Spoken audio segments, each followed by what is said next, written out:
Welcome to abacus time. അപ്പോൾ നമ്മുടെ കഴിഞ്ഞ വീഡിയോയിൽ നമ്മൾ 1 to 4 വരെയുള്ള 1 സ്പേസിൻ്റെ ബീറ്റ്സ് കൗണ്ട് ചെയ്യാനാണ് പഠിച്ചിട്ടുണ്ടായിരുന്നത്. അപ്പോൾ ഈ വീഡിയോയിൽ 5 to 9 വരെയുള്ള 1 സ്പേസിൻ്റെ ബീറ്റ്സ് കൗണ്ട് ചെയ്യാനാണ് പഠിക്കാൻ പോകുന്നത് കേട്ടോ. അപ്പോൾ നമുക്ക് 5ലേക്ക് പോകാം. അപ്പോൾ ഇതാണ് നമ്മുടെ 5 എന്ന് പറയുന്നത്. ഈ ഒരു ലൈനിൻ്റെ മുകളിലുള്ള അപ്പർ ബീഡ് ഈ ലൈനിൽ ടച്ച് ചെയ്യുമ്പോൾ അതിൻ്റെ വാല്യൂ 5 ആയിരിക്കും. ലോവർ ബീഡ്സ് ഒന്നും ടച്ച് ചെയ്തില്ല, അപ്പർ ബീഡിൽ 5 മാത്രം, ആ ഒറ്റൊരു ബീഡ് മാത്രം ടച്ച് ചെയ്യുമ്പോൾ അതിൻ്റെ വാല്യൂ 5 ആകും. അപ്പോൾ നമുക്ക് ടൂളിൽ നോക്കാം. അപ്പർ ബീഡിലുള്ള ഈ ഒരു ബീഡ്സ് ടച്ച് ചെയ്യിക്കുന്ന, അപ്പോൾ അതിൻ്റെ വാല്യൂ 5. ലോവർ ബീഡ്സ് ടച്ച് ചെയ്തിട്ടുമില്ല. ഓക്കെ, അടുത്തതായിട്ട് 6. അപ്പർ ബീഡിൽ 5ഉം ടച്ച് ചെയ്തിട്ടുണ്ട്, ലോവർ ബീഡിൽ ഒറ്റൊരു ബീഡും കൂടി ടച്ച് ചെയ്തിട്ടുണ്ട്. അപ്പോൾ 5 + 1 6.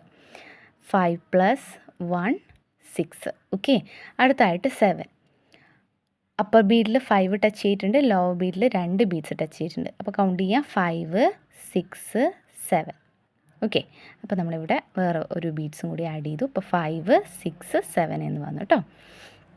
അടുത്തതായിട്ട് 8 ആണ്. അപ്പർ ബീഡിൽ 5 ടച്ച് ചെയ്തിട്ടുണ്ട്, ലോവർ ബീഡിൽ 3 ടച്ച് ചെയ്തിട്ടുണ്ട് അല്ലേ. അപ്പോൾ 5 6 7 8 ആണ് അതിൻ്റെ വാല്യൂ ഉണ്ടാവുക, 8. ഓക്കെ, അടുത്തതായിട്ട് 9 ആണ്. അപ്പർ ബീഡിൽ 5 ടച്ച് ചെയ്തിട്ടുണ്ട്, ലോവർ ബീഡ്സിൽ എല്ലാ ബീഡ്സും ഒരുമിച്ച് ടച്ച് ആയിട്ടുണ്ട്. അപ്പോൾ അതിൻ്റെ വാല്യൂ 9 ആയിരിക്കും. 5 6 7 8 9.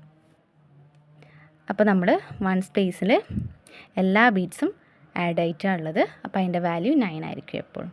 അപ്പോൾ നമ്മൾ 1 സ്പേസിൻ്റെ ബീഡ്സൊക്കെ പഠിച്ചു കഴിഞ്ഞല്ലേ. ഓക്കെ, വീഡിയോ ഇഷ്ടമെങ്കിൽ ലൈക്ക് ചെയ്യുക, ഷെയർ ചെയ്യുക, സബ്സ്ക്രൈബ് ചെയ്യുക.